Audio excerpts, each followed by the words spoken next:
Hi there, I'm Jack Canfield, co-creator of the Chicken Soup for the Soul series and the author of the Success Principles. And I'm curious about something.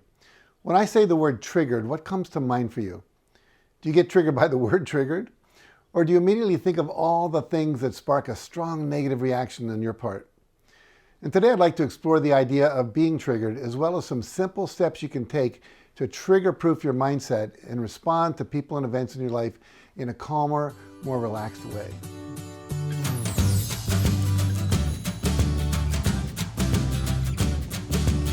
It seems like every time I go on social media these days, I see someone mocking someone else for getting triggered, or I see people complaining about other people triggering them through their thoughtless words and actions.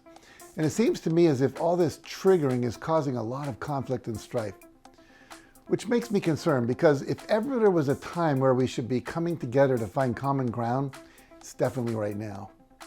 The thing about triggering, though, is that the real problem is never really the other person or the situation at hand. When someone or something causes you to feel a strong surge of negative thoughts and emotions, the cause isn't the person or the situation you're dealing with in the present. It's almost always the result of something that happened in your past. And here's an example of what I mean.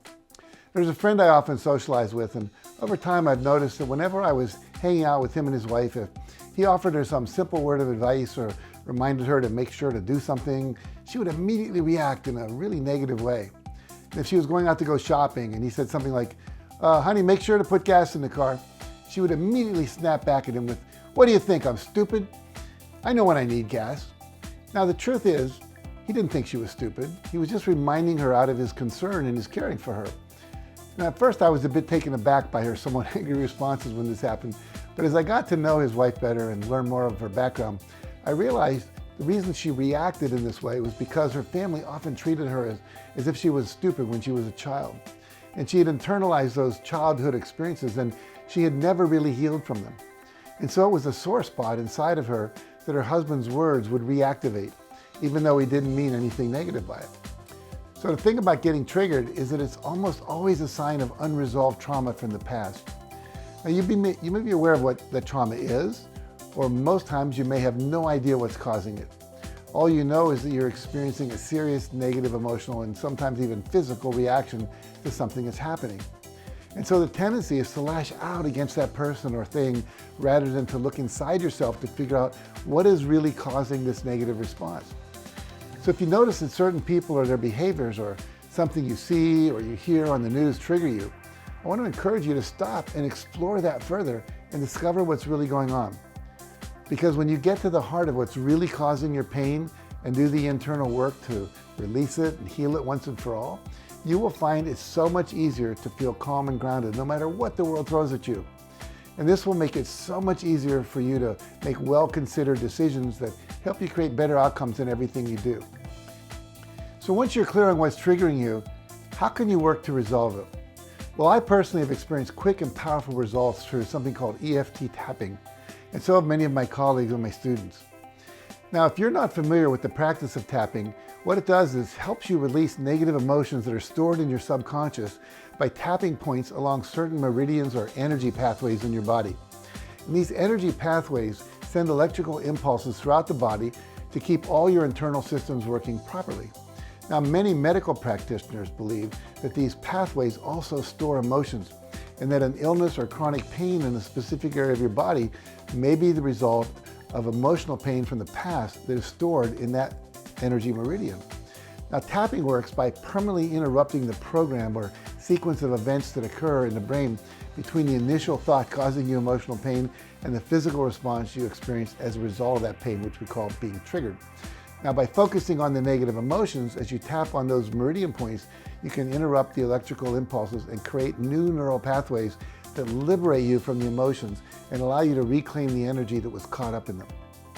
Now, one of the most experienced tapping experts I know is Pamela Bruner. She and I co-wrote the book, Tapping into Ultimate Success, which teaches you how to use the technique of tapping to release your negative emotions and limiting thoughts and beliefs that you might have around the success principles so you can overcome the obstacles that are holding you back from using them and achieving your goals in life. Now, Pamela has spent decades tapping away all of her limiting beliefs, and as a result, she's one of the most centered people I know. I don't think anything much could trigger her anymore. She seems to me to be completely unflappable and capable of remaining calm and maintaining her equanimity in the face of any person or situation that she encounters. Imagine how liberating that is. Now, another technique I encourage you to check out is called The Work, which was developed by Byron Katie, which you can read about in her groundbreaking book called Loving What Is. I won't go into all the details of her story here, but basically when she was in her 30s, she had a profound transformative experience which liberated her from suffering and allowed her to embrace life in a really beautiful and non-judgmental way. And the technique that she teaches encourages you to ask 4 powerful questions whenever you feel yourself getting upset or triggered over a situation or another person's actions, or maybe their non-actions. Now, these 4 questions are this. First, you ask yourself, is it true? For example, is it true that if Inga really loved me, she wouldn't get mad at me and express her anger in front of my staff? Now, the second question is, can you absolutely know it's true? And for me, the answer is always a clear no. I can never absolutely know for sure that something should or shouldn't have happened. Maybe there's a higher purpose for it that I'm unaware of. And the third question is, how do you react when you believe that thought? Well, I get angry at her and I withdraw and I punish her by not giving her my attention. And the fourth question is, who would you be without the thought? Well, I'd be happy, I'd be feeling loving and connected and having fun with my wife. Now, then when you've thoroughly explored the answer to these 4 questions, you're encouraged to create a turnaround thought that is essentially the opposite of the initial thought causing the pain. So if the initial thought was, she doesn't love me, the turnaround thought could become, she does love me, even when she does that. Or I don't love myself, which often is the case. Now, then you're encouraged to explore the truth of that statement as well. And through this process of self-interrogation and exploration, it quickly becomes apparent that what you thought was true really isn't true at all, and that there are many other factors that make the very opposite of that idea equally true, which means you no longer have to feel any attachment to the thought that was triggering your pain. You can simply let it go. Now, I've practiced this process in my own life for years, and I found it to be a very liberating experience. It's made it so much easier for me to accept people and their behaviors as they are and not get irritated or upset by their words and their actions. So if you find yourself often getting triggered, I encourage you to take action to liberate yourself from your triggers. Because when you ascend to a higher level of consciousness and are living in a place of love and joy and gratitude and curiosity, which I believe is the default setting we were all born with, you will eventually become incapable of being negatively impacted by other people's actions, and you'll be able to experience more happiness and more fulfillment in everything you do. Well, all right, that's what we have for you today. I want to thank you for watching. And now what I'd love you to do is to identify one action you plan to take to liberate yourself from the things that you've been intrigued by lately, and share it in the comments below.